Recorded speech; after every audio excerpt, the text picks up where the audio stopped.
Wasallam. Allahumma shalli ala Muhammad wa ala ali Muhammad.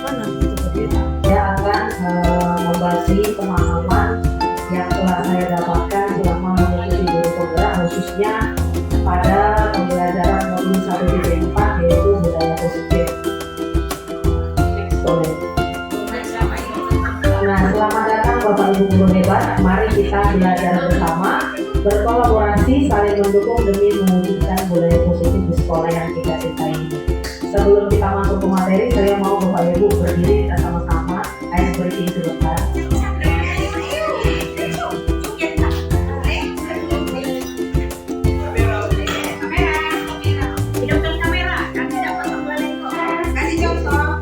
Ayo Titin, saya minta bantuannya. Ya Bapak Ibu, saya akan mempraktekkan namanya tepuk semangat. Saya akan sampaikan dulu, nanti mengikuti. Tepuk semangat. He, teng. Sama Ibu, saya semangatnya jadi tas pikirannya ya. 1, 2, 3, ya tepuk semangat.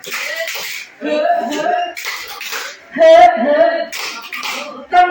Terima kasih Bapak Guru dan Ibu guru hebat.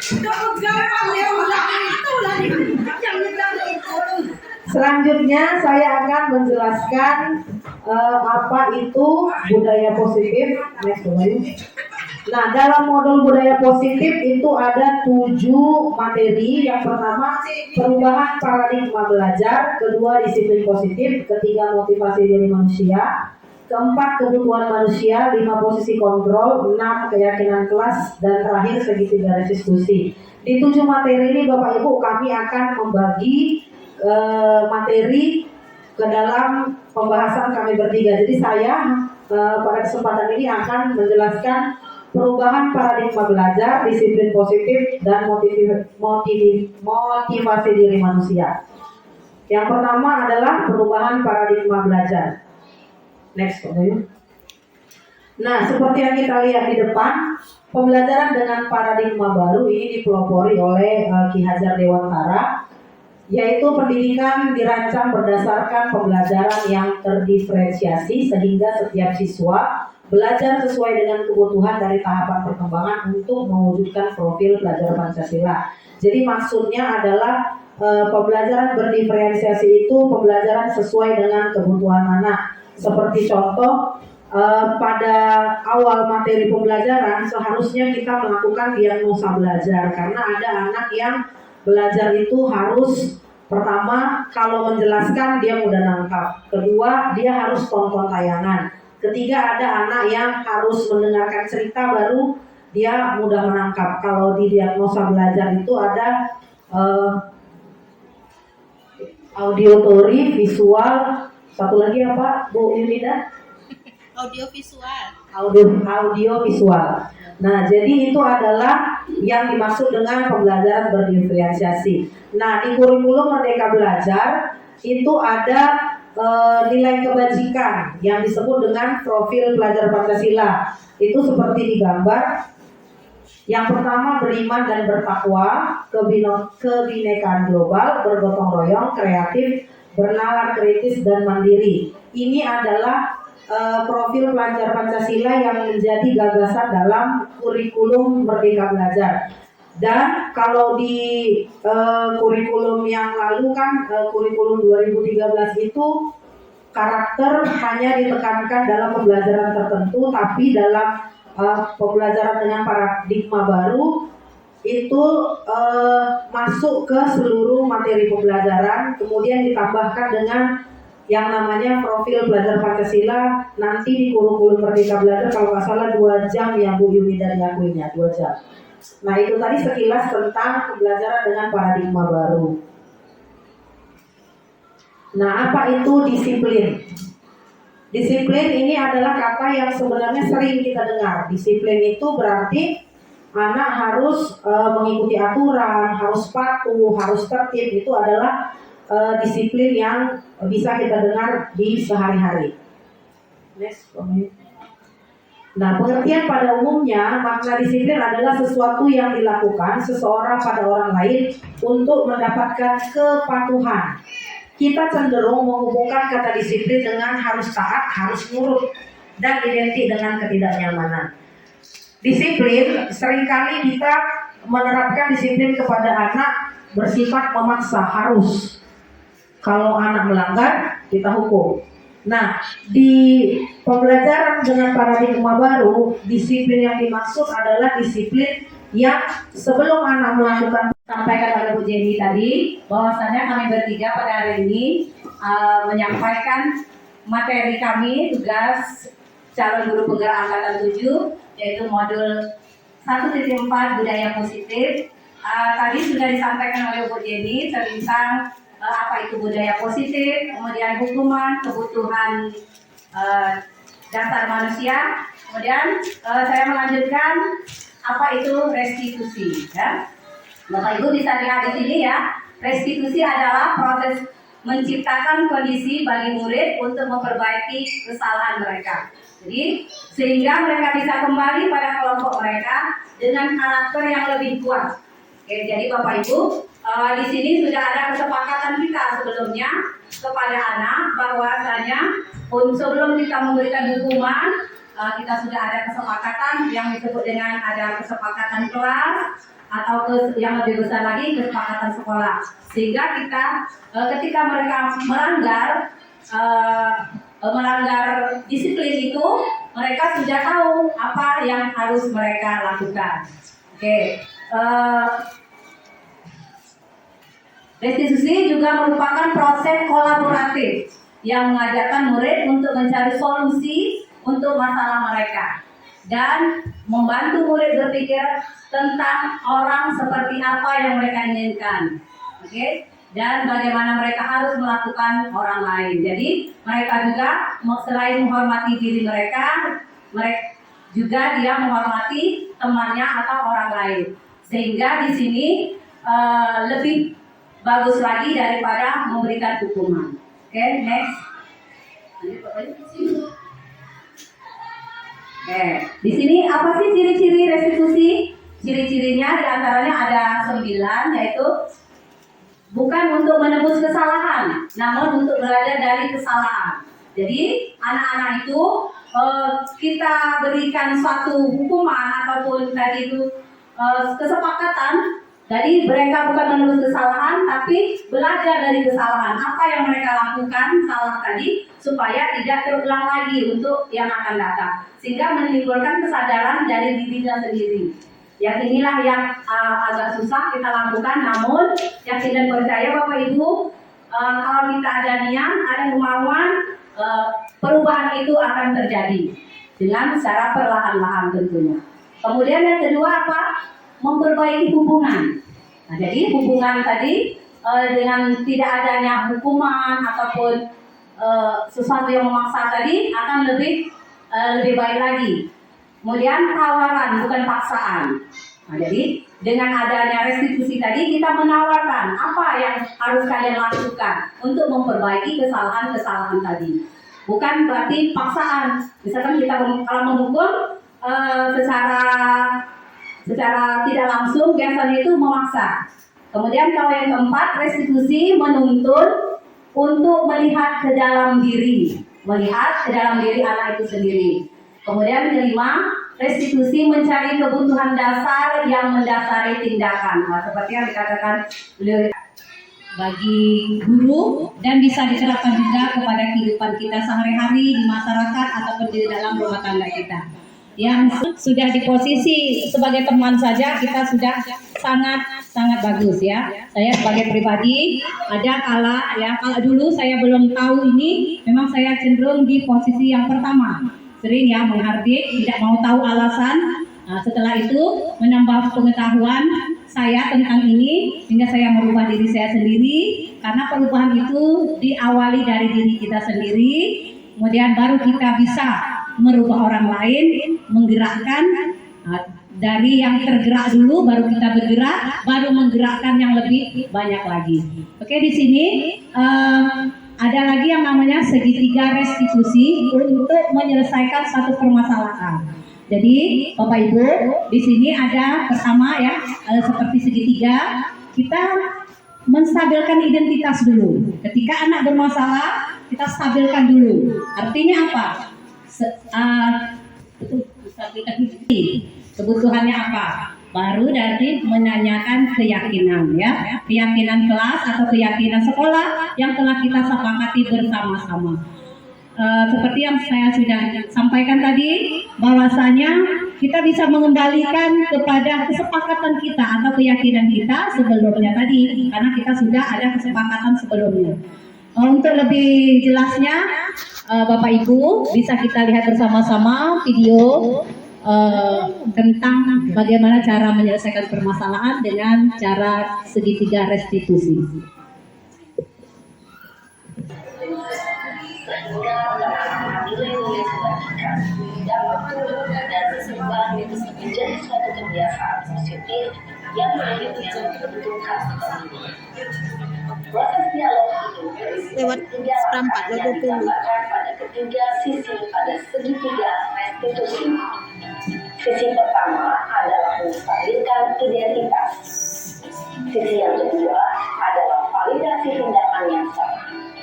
Dan sisi yang ketiga adalah menanyakan keyakinan. Bapak Guru, berikut ini akan ditunjukkan bagaimana seorang guru berada dalam posisi manajer menggunakan penerapan segitiga restitusi.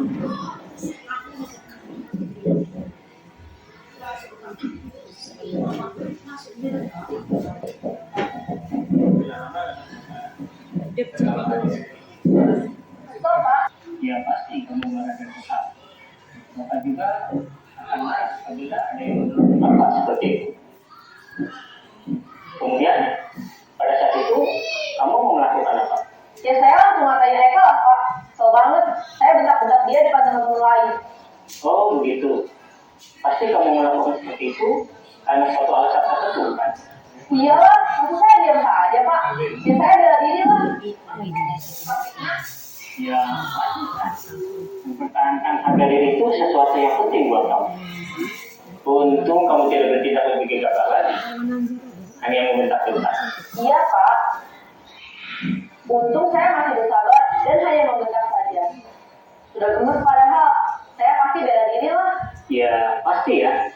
Tapi kamu memilih untuk tetap bertahan dan bersabar.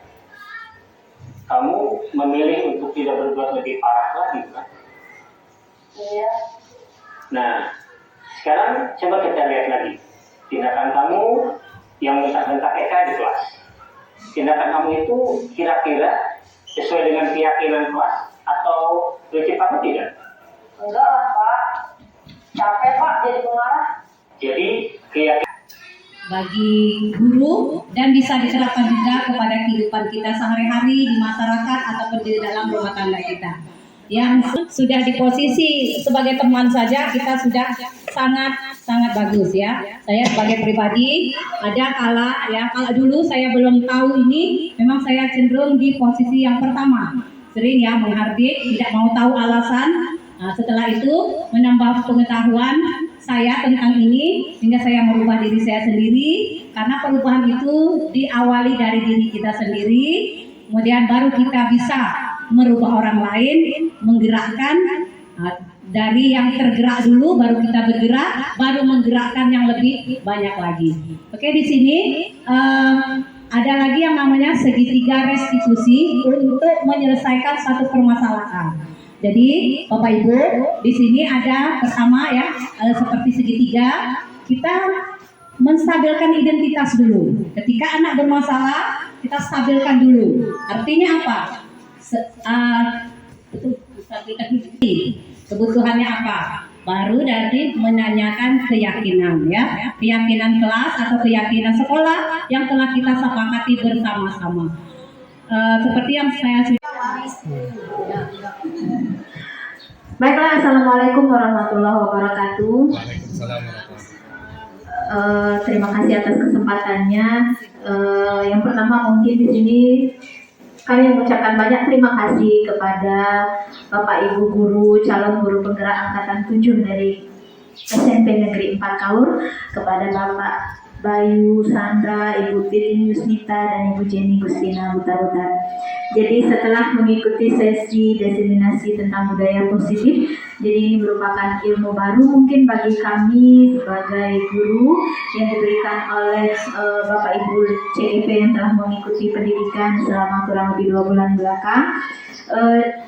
Jadi dari sini mungkin pembelajaran yang kami peroleh dari penyampaian Bapak Ibu guru tadi, yang pertama yang kami dapatkan tentunya sebagai seorang guru, rasanya kami masih banyak kekurangan dalam hal penerapan keyakinan kelas di kelas kami terutama.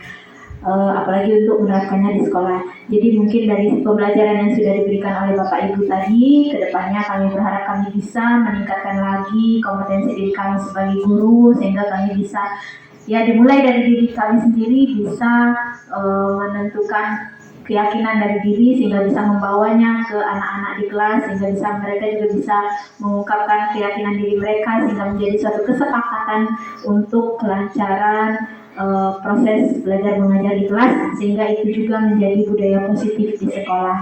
Kemudian yang kedua mungkin sebagai guru tentunya dari penerapan posisi kontrol dan segitiga restitusi, mungkin kalau selama ini kami masih dalam posisi sebagai penghukum dan pembuat merasa bersalah, kemudian nanti kalau setelah kami mendapatkan ilmu ini tadi, ternyata sebaiknya kami memperbaiki diri supaya bisa menjadi guru yang lebih baik, tentunya paling tidak menempatkan diri sebagai teman terhadap anak-anak, atau mungkin bisa lebih baik menjadi pemantau bahkan manajer dalam kegiatan belajar mengajar di sekolah terhadap anak-anak. Mungkin itu saja. Terima kasih. Semoga sukses untuk Bapak Ibu guru CGP Angkatan 7 dari SMP Negeri 4 Kaur. Terima kasih banyak ilmunya. Assalamualaikum warahmatullahi wabarakatuh. Ibu Saniti, ya. Apa saja Ibu Saniti, silakan. Assalamualaikum warahmatullahi wabarakatuh. Terima kasih kepada Bapak Ibu guru calon guru penggerak yang telah membagikan ilmunya dan pemahamannya mengenai diseminasi budaya positif. Dalam hal ini kami para guru, terutama saya pribadi guru milenial ya, kami sangat mendapatkan pengetahuan baru karena ternyata selama ini dengan pengalaman yang minim, ternyata masih banyak kekurangan dalam menyikapi kesalahan-kesalahan yang dilakukan anak.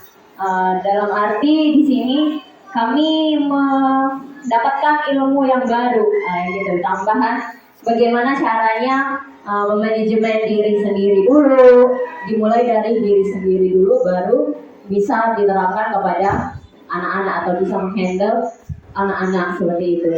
Kemudian tadi ada juga pembelajaran diferensiasi. Sebenarnya saya sangat tertarik dengan pembelajaran diferensiasi. Cuma melihat lingkungan kita dan fasilitas dan sarana prasarana, sepertinya masih banyak sekali yang perlu digali dan diasah lagi agar kita bisa menerapkan pembelajaran diferensiasi sesuai dengan kebutuhan anak-anak kita sendiri. Mungkin kedepannya diharapkan calon guru penggerak ini bisa membagikan lagi bagaimana contoh ataupun fasilitas sarana yang bisa kita terapkan di dalam pembelajaran kita untuk menerapkan pembelajaran diferensiasi tersebut. Itu saya nantikan ya Bapak Ibu. Begitu saja, tetap semangat. Semoga sukses ke depannya. Akhir kata, wassalamualaikum warahmatullahi wabarakatuh. Dengan masukan, saran kepada kami. Baik, mengutip dari kata Ki Hajar Dewantara, bahwasanya kita tidak bisa merubah orang lain. Jadi kita tidak bisa mempengaruhi. Yang bisa kita lakukan adalah menuntunnya untuk agar yang lebih baik. Oke, yang terakhir itu saja mungkin Bapak Ibu sekalian yang dapat kami sampaikan sudah. Sudah. Terima kasih. Mungkin kita masuk acara yang terakhir, penutup. Untuk menutup acara ini, marilah kita sama-sama melapaskan lafaz hamdalah. Alhamdulillahirabbil alamin. Saya selaku pembawa acara pada siang hari ini meminta maaf kepada Bapak Ibu sekalian apabila ada kesalahan kata yang saya lakukan. Pada Allah saya mohon ampun. Terima kasih. Mungkin itu saja. Assalamualaikum warahmatullahi wabarakatuh.